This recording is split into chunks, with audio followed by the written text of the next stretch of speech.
Assalomu alaykum hurmatli tomoshabin. Bugungi videomizni albatta oxirgacha tomosha qiling. Chunki bu mavzu minglab oilalar, ayniqsa bolali oilalar uchun juda muhim. So'nggi paytlarda ko'pchilikni qiynayotgan savollar bor. Ya'ni O'zbekistonda bolalar nafaqasi kimlarga beriladi? Moddiy yordam olish uchun qanday talablar bor? Qancha miqdorda to'lanadi va qachon beriladi? Agar siz ham shu savollarga aniq va tushunarli javob izlayotgan bo'lsangiz, demak bu video aynan siz uchun. Videoni boshlashdan oldin bir kichkinagina iltimos. Agar bu mavzu sizga qiziq bo'lsa, hoziroq like bosib qo'ying va kanalimizga obuna bo'ling. Chunki biz bu yerda har kuni foydali, rasmiy manbalarga asoslangan yangiliklarni joylab boramiz. Diqqat qiling, O'zbekistonda bolalar nafaqasi va moddiy yordam kimlarga qancha to'lanadi? Bolalar nafaqasi va moddiy yordam tayinlashda bir necha talablar bor. Ijtimoiy himoya milliy agentligi nafaqalar tayinlash va to'lovlarni amalga oshirishda vakolatli davlat organi hisoblanadi. Asosiy talablar: bolalar nafaqasi va moddiy yordam ijtimoiy himoya yagona reyestri orqali kam ta'minlangan oilalarga tayinlanadi. Mazkur mablag'larni olish uchun murojaatchining har bir oila a'zosiga to'g'ri keladigan daromad minimal iste'mol xarajatlari 648 ming so'mdan kam bo'lishi lozim.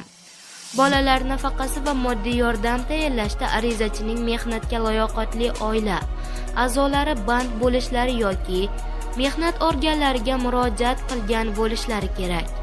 Shu bilan birga talabgordan bittadan ko'p ko'chmas mulki, natural ko'chmas mulki, yangi avtomashinasi, bankda katta miqdordagi depozitlari va qimmatli qog'ozlari bo'lmasligi ham inobatga olinadi.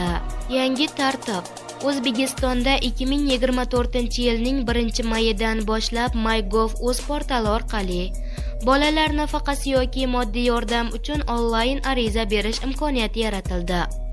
Bolalar nafaqasi yoki moddiy yordam olish uchun ariza berish, ularni ko'rib chiqish, tayinlash va to'lashning amaldagi tartibi saqlab qolingan holda yana bir qo'shimcha tartib joriy etildi.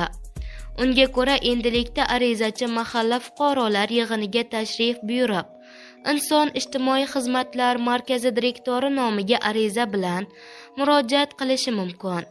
Umuman olganda, har ikkala usulda topshirilgan arizalar bir xil muddatda va bir xil mezonlar asosida ko'rib chiqiladi. Qancha to'lanadi? Hozirda bolalar nafaqasi miqdori oilada 3 yoshgacha bo'lgan bir bola uchun 325 ming so'm. Eng birinchi farzand 3 yoshdan katta bo'lsa, unga 250 ming so'm to'lanadi. Keyingi ikkinchi farzandlarga ikki holatda ham 150 ming so'mdan beriladi. Keyingi farzandlarning har biri uchun 100 ming so'mdan qo'shib ketilaveradi. Moddiy yordam miqdori esa oyiga 380 ming so'm. Oilalarda birinchisidan keyingi farzandlar tug'ilish holatlari bor. Amaldagi tartibga binoan yangi tug'ilgan chaqaloq to'g'risidagi ma'lumotlar FHDY organining axborot tizimidan onlayn va avtomat tarzda olinadi. Ya'ni fuqarolar yangi farzandi tug'ilgach bolalar nafaqasini qayta hisoblash bo'yicha murojaat qilmaydi. Bola tug'ilgan sanada ma'lumotlar avtomat ravishda dasturga keladi. Keyingi oyning 1-sanasidan pul miqdori yangi tug'ilgan bolaga ham qo'shilgan holda qayta hisoblab oshirib boriladi. Eslatib o'tamiz, ijtimoiy to'lovlar bilan bog'liq barcha savollarga tuman yoki shaharlardagi inson ijtimoiy xizmatlar markazlariga murojaat qilish mumkin, deyiladi xabarda. Xullas do'stlar, bugun sizlar bilan O'zbekistonda bolalar nafaqasi va moddiy yordam masalasini eng muhim jihatlari bilan ko'rib chiqdik. Umid qilamizki, bu ma'lumotlar siz uchun foydali bo'ldi.